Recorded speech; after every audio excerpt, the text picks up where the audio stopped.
What if everything you thought you knew about how Nazis rose to power was actually carefully crafted propaganda that's still fooling people 80 years later? Berlin, 1933. Torchlight parades flood the streets as thousands celebrate Hitler's rise to Chancellor. But here's the thing most people get wrong about this moment. In the 1932 election before Hitler took power, the Nazi Party received only 33% of the vote. They never won a democratic majority. Today we're dismantling 7 dangerous myths about Nazi Germany that persist in classrooms, documentaries, and dinner table arguments around the world. The first myth?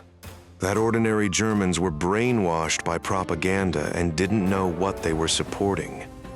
This is the most comforting lie we tell ourselves, because it... But historian Robert Gellatly's research in backing Hitler revealed something darker.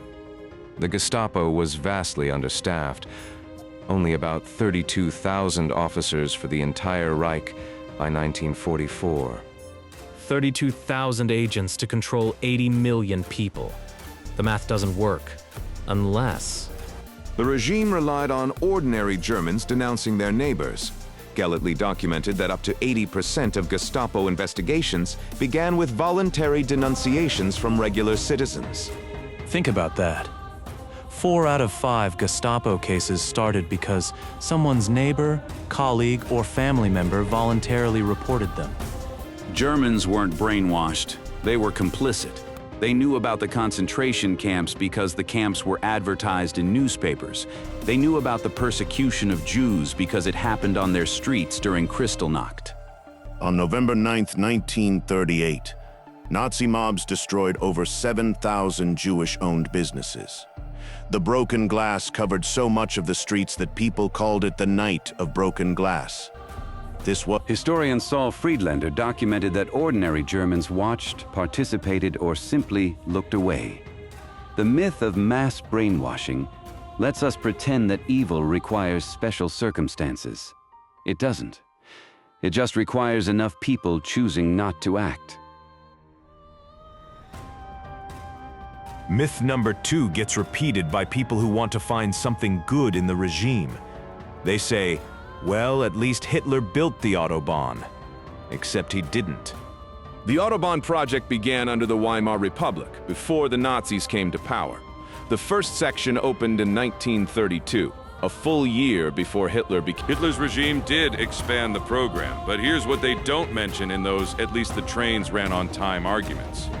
The Autobahn was built with forced labor. Concentration camp prisoners, political dissidents, and later prisoners of war were worked to death building those roads.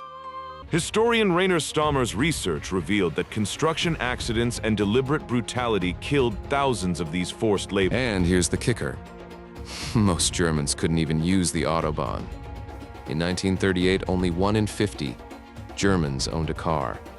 The Autobahn wasn't about improving German life. It was military infrastructure designed to move tanks and troops quickly. The regime's propaganda ministry just convinced people... The third myth is about Nazi economic success. People point to Germany's recovery from the Great Depression as proof that fascism works economically. This is completely backwards. Yes, unemployment dropped dramatically, from 6 million unemployed in 1933 to under 1 million by 1936.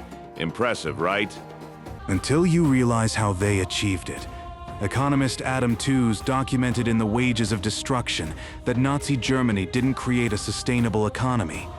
They created a Ponzi scheme that could only survive through constant expansion and plunder.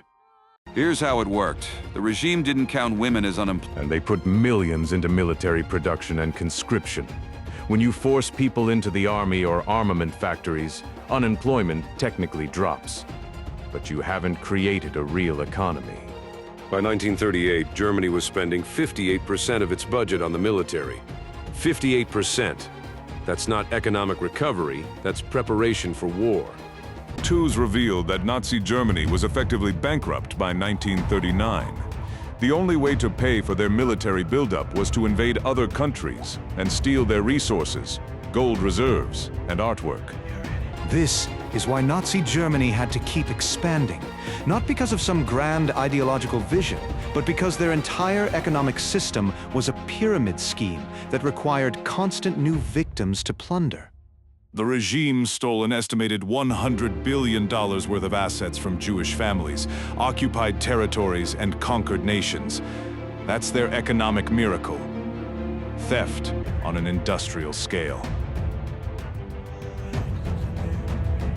The third myth is that Nazi military strategy was... The Blitzkrieg wasn't some innovative German invention. Combined arms warfare using tanks, aircraft, and infantry was developed by British and French theorists after World War I. German generals just read the same... What gave Germany early success? France and Britain were militarily unprepared in 1940, and the Wehrmacht attacked through the Ardennes forest, where the Allies never expected a major offensive. It was a gamble that paid off once. After that, disaster.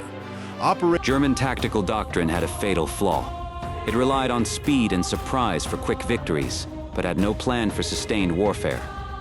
When the Soviets didn't collapse in 6 weeks as predicted, the Wehrmacht had no backup strategy. Military historian Robert Citino documented that German commanders routinely ignored logistics, intelligence, and strategic planning.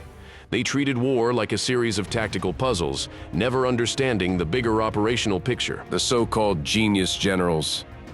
Rommel was a glory hound who constantly outran his supply lines.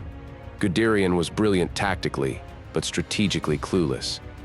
Manstein drew up elegant plans that ignored basic resource control. Myth number 4.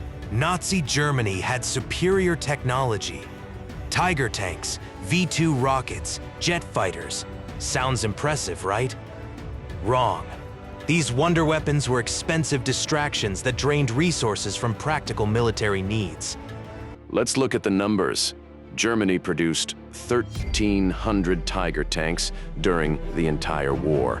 The Soviets produced 57,000 T-34 tanks. The Americans built 49,000 Sherman tanks. Quality doesn't matter when you're outnumbered 40-1.